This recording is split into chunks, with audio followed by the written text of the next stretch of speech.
What's up, Steph? I'm not one of your hosts. Hey.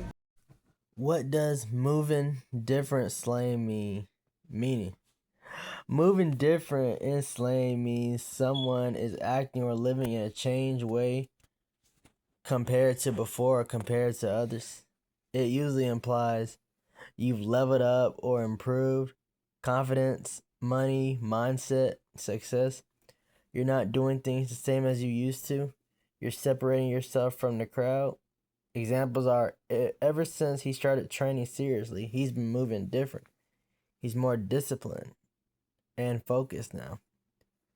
She got that job, and now she's moving different, acting more confident / successful. It can be positive, growth, glow up, or sometimes neutral, depending on context. Really, I've been moving different this year, man. Holy, let's go.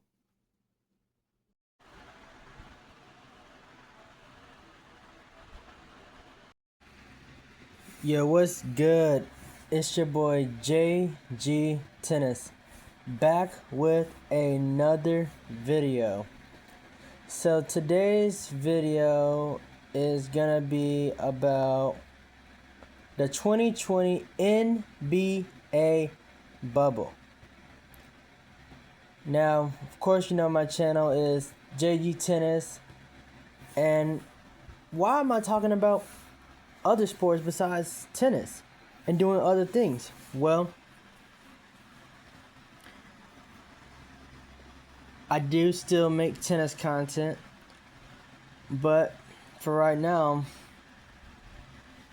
and I'm also a tennis coach now, so like maybe to be coming soon, coaching videos, maybe just maybe, I won't know yet. But today I'm going to be talking about my thoughts on the 2020 NBA bubble. So here are first going to talk about what went on in the NBA bubble. So let me go down.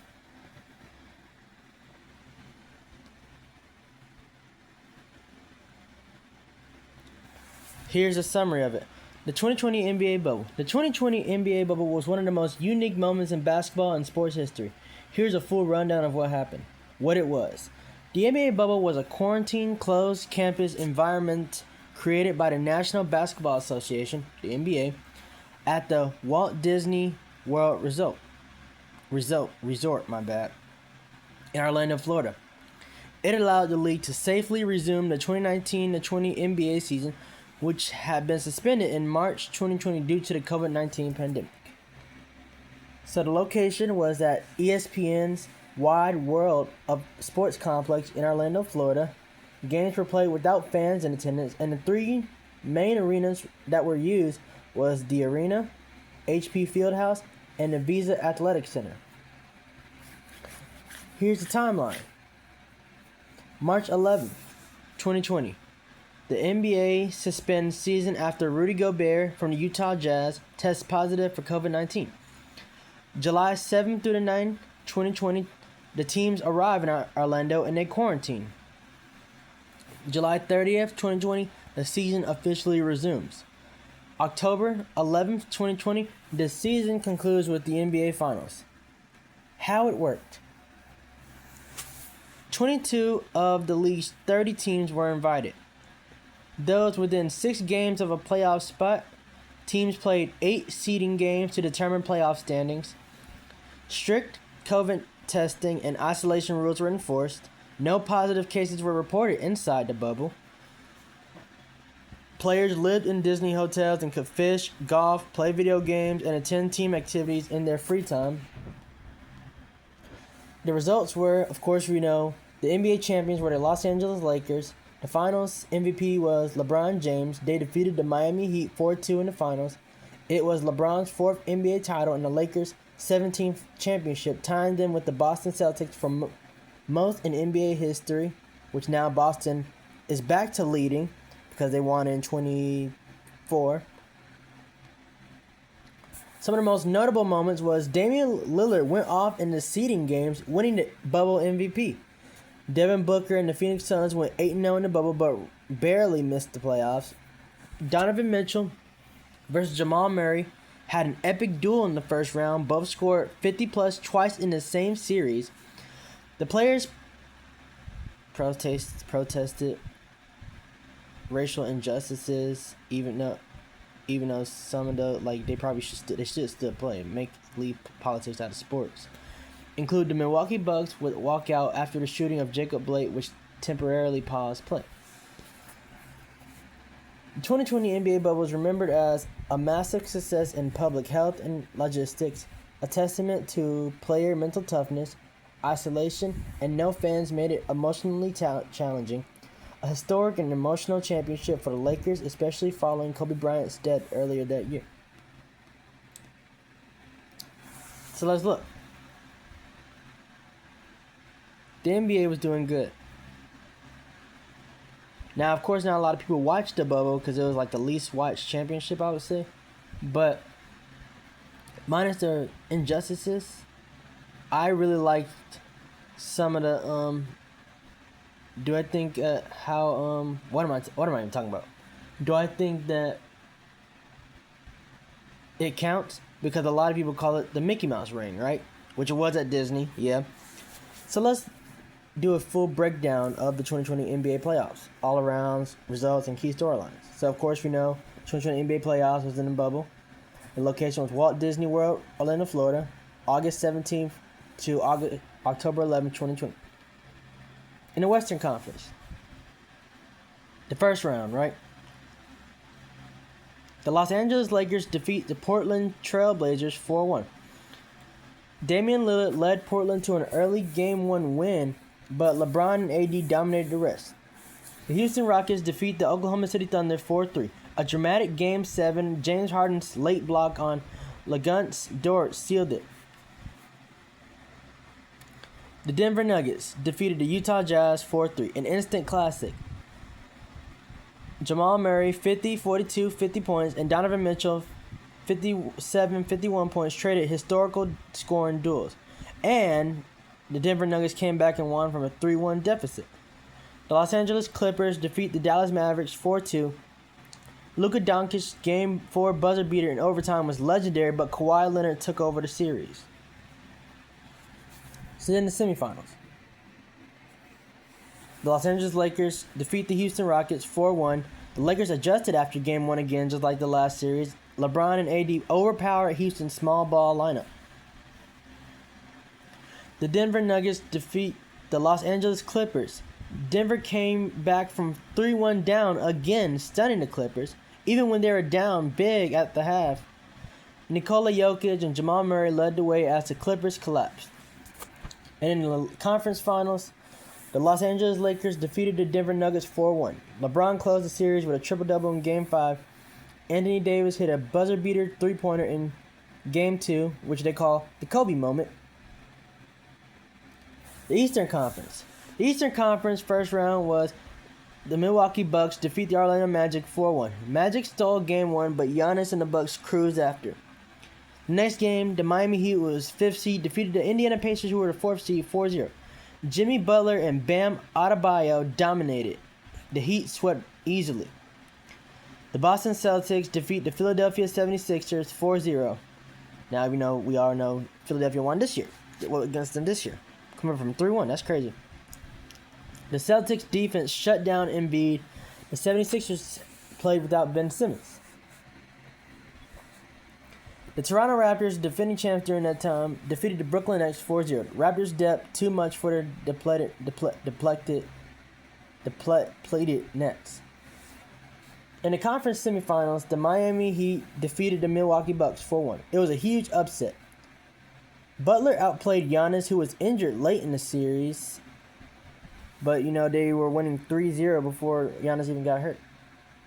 The Boston Celtics defeated the Toronto Raptors in a 4-3 classic, or thriller. Game 7 was a thriller. OG Anunoby's buzzer beater in Game 3 was a highlight. But, of course, Boston would win.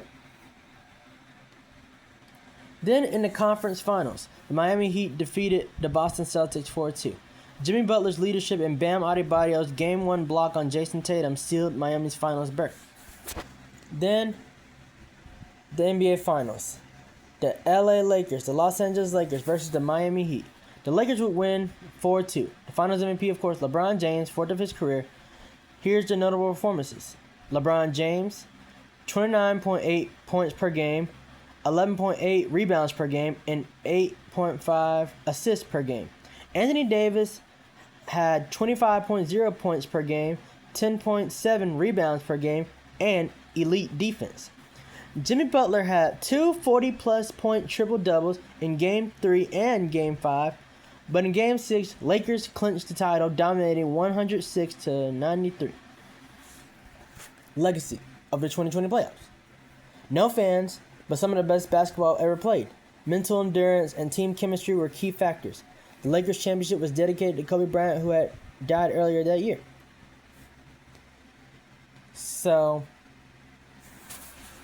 what are my thoughts on the 2020 NBA playoffs? I am glad that they were able to continue with something. They had to do something. That would be a mentality that I would have if anything like that ever happened again. Like a big pandemic would be, let's try to continue playing. I learned a lot from 2020, especially when I got fat, but it's another video. But do I think that the 2020 NBA bubble counts? Yes. Why? Of course, people say, but there is no fans, so no pressure. Well, don't forget, no fans, no excuses. No excuses. Everybody was locked in. All you could do is eat, sleep, basketball. Eat, sleep, basketball. Think about this. What if you're in say for instance in another sport, tennis, right? Eat, sleep, play tennis. Eat, sleep, play tennis. Or go to the gym, right? It's actually pretty crazy because it can get you in shape and people were playing their best basketball. Like, think about this. TJ Warren was playing like Michael Jordan in the bubble. LeBron James. Now, I think people were saying that the ring, it was a Mickey Mouse ring, didn't count was because LeBron James won it. If it was anybody else, they would have said it counted. The Clippers choked. It was supposed to be LA versus LA. That's what everybody was waiting for.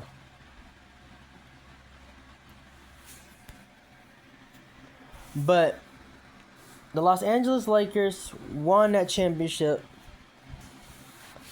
dedicated to Kobe Bryant. I think that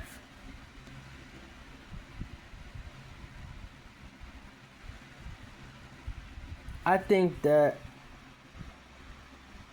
2020 NBA bubble counted. It should count, and it counts. It was unbelievable basketball. Seeing some good stuff in there, some crazy moments.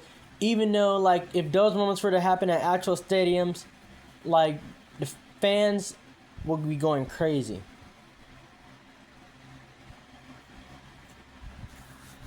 Now, I love the bubble. I've watched the documentary of it a lot because, you know, it was pretty crazy. Now,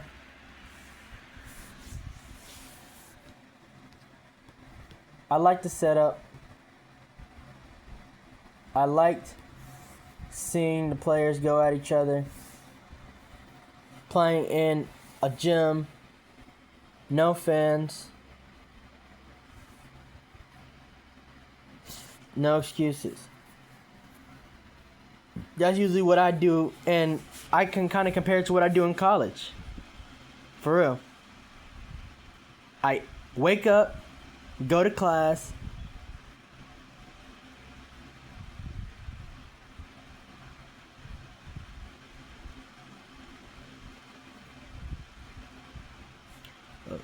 My friend Stefan is texting me. Sorry, guys. In tennis, in college, I eat. Well, I actually eat after. I eat before I eat. I go to class. I eat a little snack. Sleep.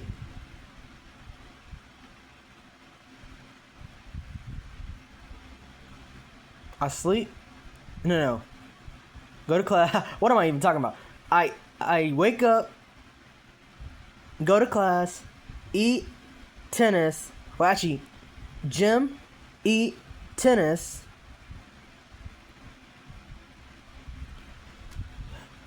Eat. Shower. Hang out with some people. Homework. Oh well, usually I do. Usually I do my homework like in between like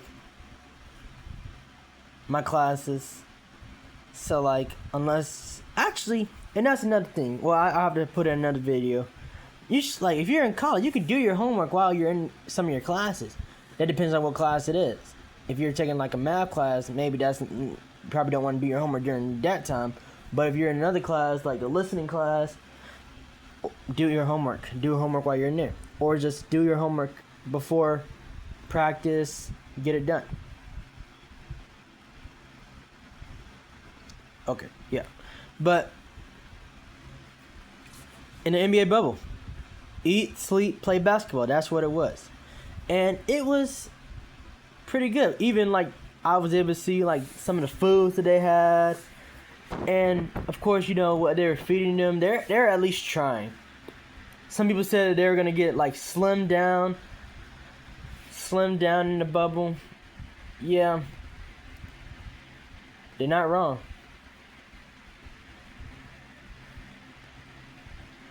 Let's play football. But yeah, well, those were my thoughts on the NBA bubble. I think that it is it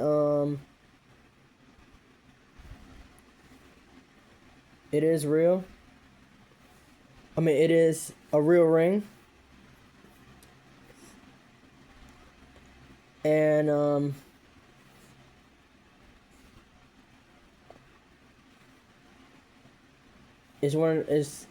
it goes to LeBron's legacy. LeBron got his 4th ring. He did it, and we should treat it like a real ring.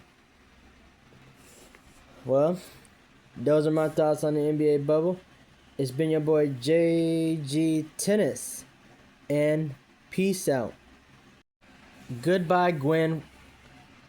Across the Spider-Verse. The Goodbye Gwen moment from Spider-Man Across the Spider-Verse. That's one of the most emotional parts of the film. Here's a quick recap and a bit of meaning behind it. The context. At the end of Across the Spider-Verse 2023, things spiral fast.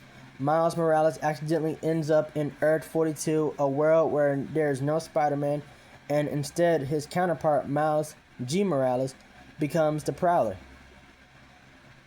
Meanwhile, Gwen Stacy realizes Miles is missing and sets out to find him. Before that, though, Gwen and Miles share emotional moments that show how deeply they care about each other, but they're often torn apart by their responsibilities and the multiverse's chaos. The Goodbye Gwen scene. The emotional goodbye isn't a single scene, but rather the culmination of Gwen being forced to leave Miles' world after being discovered by his mom, Miles feeling betrayed when he learns Gwen and the Spider Society hid the truth about his father's fate. Their connection built on shared pain and understanding being ripped apart by circumstance.